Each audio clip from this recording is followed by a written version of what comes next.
Hi and welcome to this week's Thought for the Week with Chabad in Wimbledon. This week's Parsha is the Parsha of Chukat, and the Torah starts off, Zois Chukas HaTorah. This is the statute of the Torah. And we have a fascinating story. The Torah says that if a person became ritually impure and through contact with a dead body, their impurity didn't allow them to enter the sanctuary of the tabernacle, or in temple times, the Temple Mount.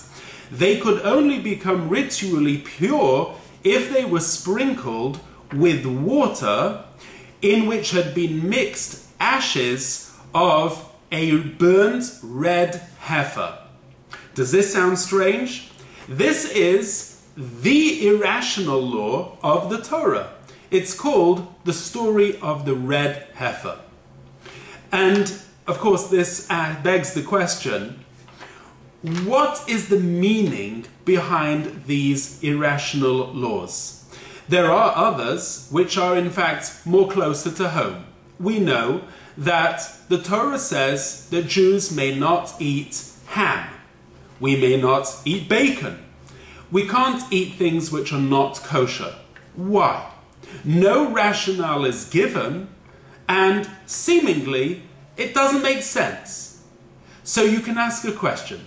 Why did God give certain rules that don't make any sense whatsoever?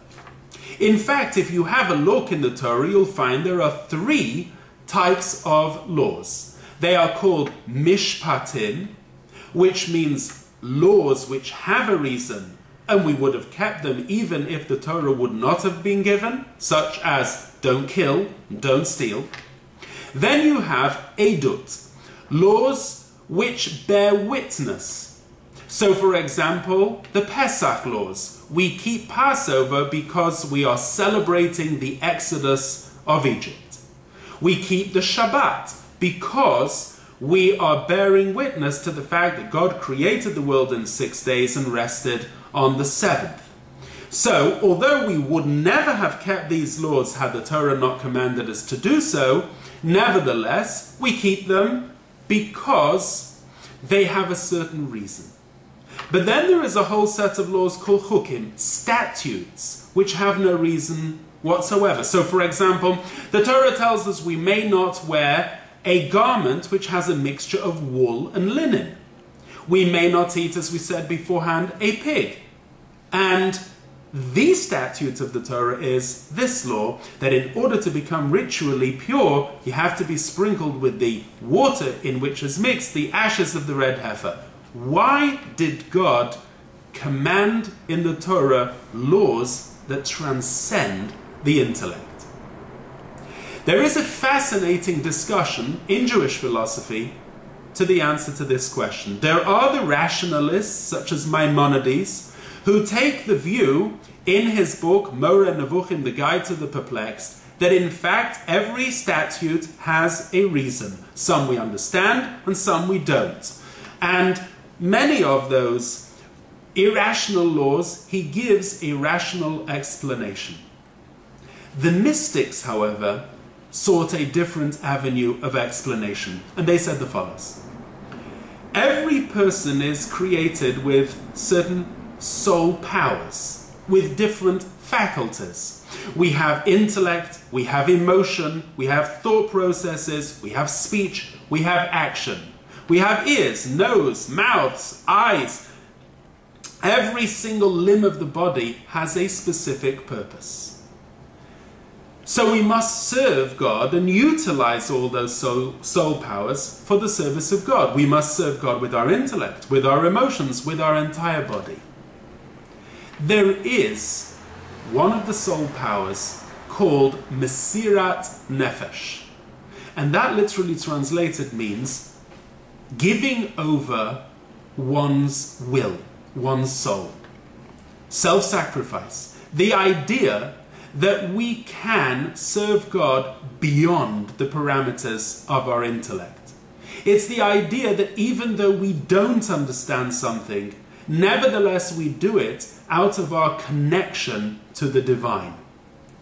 And the mystics explain that this is the reason why God commanded in the Torah certain irrational laws.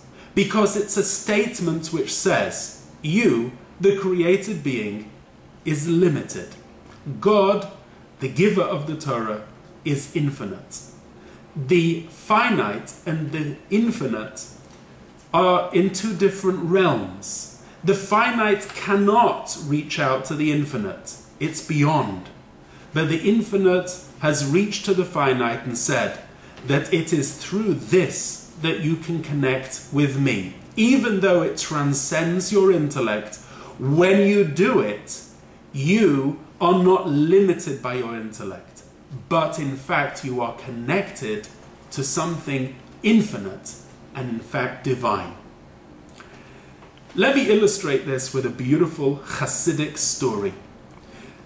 There was a man called Rabbi Mendel Futerfas, a Hasidic Jew who unfortunately spent a number of years in Stalin's prisons. One Pesach, he was faced with a terrible dilemma. He didn't have enough food to eat other than bread to keep him alive on one particular Pesach.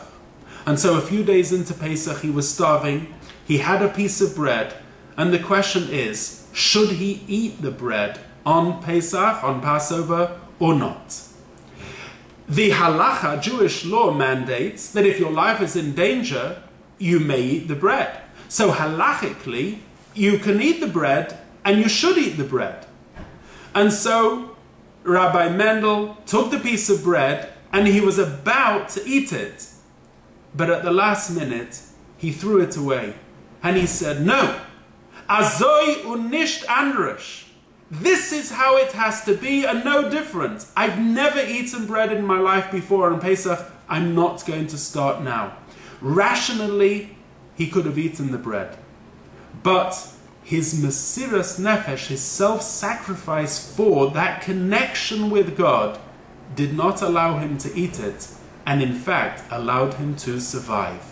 And that is how we today have to keep our Judaism. This parasha, Parashas Chukas, teaches us that Judaism has to be a choik. It has to be statutory and in fact engraved in our souls. That's what the word Chukas means, engraved. It has to be something which is so part of us that it cannot be any different. And even if we have to transcend our intellect in order to do it, but through that, specifically through demonstrating and manifesting that connection, we connect with the very quintessential part of our soul, which is the very essence of godliness. And when we reveal that, then that allows us to transcend all the challenges of our difficult times. Have a very good Shabbos. Shabbat Shalom.